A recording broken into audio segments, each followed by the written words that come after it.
tu. Lepas tu tiba-tiba orang kata aku lupa diri. Aku jadi macam, what? Apa masalah kau perempuan? Kalau kau tak puas hati, kenapa kau nak memfitnah aku? Klik Kelantan ku. Kita Kelantan. Lepas tu orang cakap aku duk menyindir. Aku jadi macam, kebabian apakah ini? Boy ada tak bini lagi? Nisa on the way datang. Boy minta kirim charger. Sabarlah boy, jangan layan. Aku dicakap lupa diri. Aku jadi macam, apa benda siap? Aku live, aku cakap aku kurus sebab bababu. Mai makan apa? Beli kan? Cik nak beli. Ada ori dengan original mix. Lepas tu dicakap aku disebabkan lupa diri, kurus pun macam tu. Lepas tu nak menyindir Nisa. Sejak bila orang nak menyindir bini sendiri, gampang? Zaman bila orang nak menyindir bini sendiri, gampang? Dia macam jam. Kau faham tak? Aku ni yang duduk relax, tiba-tiba dia kata orang lupa diri. Aku je macam, ya Allah. Korang kau pergi tengok komen-komen dekat TikTok terbaru boy. Korang tengok berapa ramai orang kata aku duduk menyindir Nisa. Sejak bila? Demi Allah, aku tak ada niat pun nak menyindir. Dia bukan marketing tau. Saya bukan yang jenis marketing murah-murahan yang macam ni, yang nak menyindir, nak bergaduh-gaduh laki-laki bini, tak ada.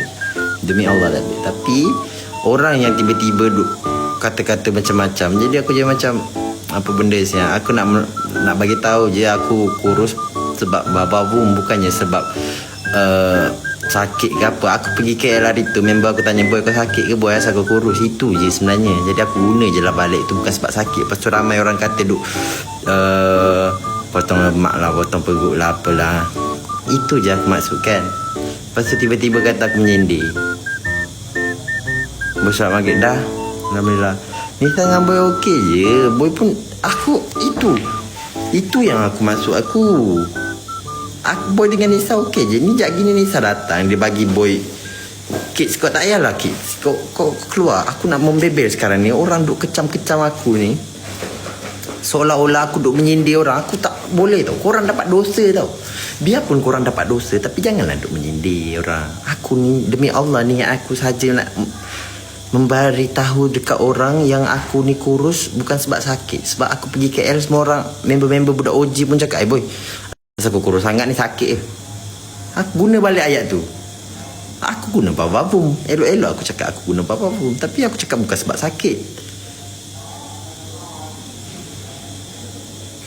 Kenapa? Okey, persoalan duduk asing dengan Nisa, macam boy dah beritahu, macam boy dah explain tadi, yang sekarang Nisa dalam tempo recovery dari segi dia punya mental health, apa dia punya penyakit. And then bila kita orang berdekat, bila kita orang serumah apa, selalu bergaduh, selalu ada bergaduh apa semua. Allahualam lah, kalau ikut based on kita punya rawatan Islam, ada kata sihir-sihir tu, Allahualam lah. Boy pun kurang pasti, cuma based on perawatan macam tu. Jadi untuk masa sekarang kita orang try duduk tempat lain dulu. Maksudnya okay, boy memang dekat Kelantan, Nisa dekat Kelantan, tapi Nisa duduk dekat rumah dia, boy duduk dekat rumah Cik Nah.